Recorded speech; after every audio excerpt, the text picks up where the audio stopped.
So, ayan na yung aking mga sitaw. Ayan.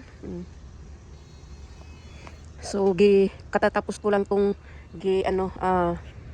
pruning yung mga dahon na old na dahon. Ayan. So, ngayon tingnan niyo yung mga yung mga bunga. Ang daming mga bunga na maliliit sa aking mga sitaw. Ayan. In 2 weeks, itong aking mga sitaw magiging green naman ito, puno na naman ito ng mga dahon kasi ang daming mga yung mga sanga-sanga, yan naman ang bagong mag shoot up, lalo na nga na sila ng more light na ngayon dahil kalbo na, kunti na lang yung mga dahon, hindi na natatabunan yung mga bagong sanga, so exposed na sila sa sunlight ngayon. Kaya yan, tingnan niyo yung bunga ng aking ampalaya. Ang daming mga bunga ng aking ampalaya, guys. Maliliit na bunga. Ano? Daming nag-shoot up ng mga bunga. Mga ampalaya yan. Tapos, ito yung aking sayote. Ayan. Gumapang na. All the way na sa top, guys. Ayan. So, naghalo-halo na dito. Sayote, ampalaya, sitaw. Ayan. Halo-halo na. Tapos, yung ilalim naman, yung talong. Diba? So, tapos yung dito naman, guys, ayan, halo-halo na rin dito. Mayroon akong tanglad, ayan, tanglad. Tapos, luya, ayan, luya. Tapos, ito, dami akong mint this year. Ayan, mint. Tapos, ang aking mga malunggay, ayan, bigla nang lumaki yung aking mga malunggay. Tapos, yan, ito, yung aking mga bell peppers, ito jalapeno, ito banana peppers, yan. Tapos yan na yung, kita nyo yung bunga dito, guys, ayan, malaki-laki na.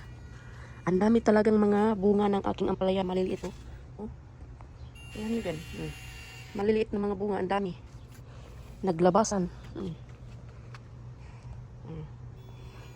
Tapos ayan, yung mga aking mga malunggay, guys, ayan, lumaki na.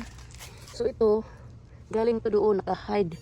May 3 puno na nilipat ko dito kahapon. Ayan. So, halaray ko yan dyan, yung mga malunggay. Bilis lumaki. Malunggay. Tapos ito naman yung aking baggy beans, guys. Ayan. Naka-harvest na ako sa aking baggy beans nung nakarang araw. Ayan. Tapos ang dami na namang mga maliit na bunga. Ayan. Ayan yung baggy beans. Tapos yan yung mga kamuti ko, ayan. At yung aking kamatis, ayan. Mayroon na rin mga bunga. Diba? So, yan, halo-halo na yan dito. Tapos ito na yung aking, mayroon akong nag-iisang okra na puno. Yan. Tapos yun. Yung aking yellow zucchini. Tapos yung aking squash, yung kalabasa, ayan, guys. So, kita nyo, guys, yung aking kalabasa. Yung dahon. Kaya nagkaganyan nan, guys, kasi mayroong kumakain, may kumakain dito sa stem niya, uod, yung tawag vine borers.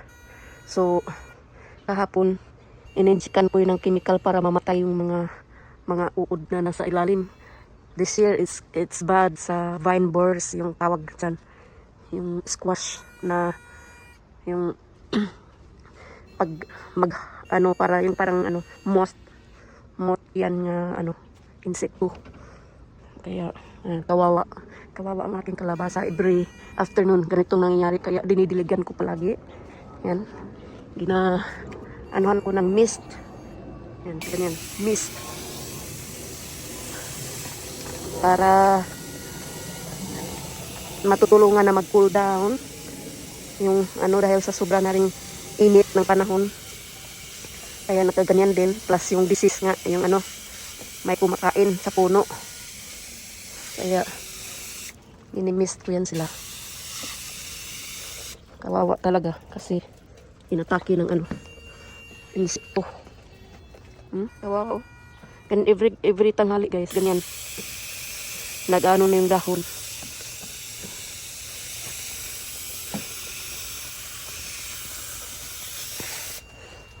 Marami na nga akong napatay na yung vine, squash vine, borers.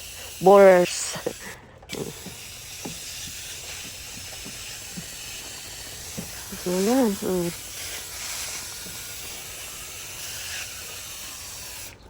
Kita niyo yung mga bunga. Ayan na yung mga bunga guys. Ayan. Yan na yung mga bunga ng aking squash, kalabasa. Diba? Ito na naman yung isa dito. Ayan.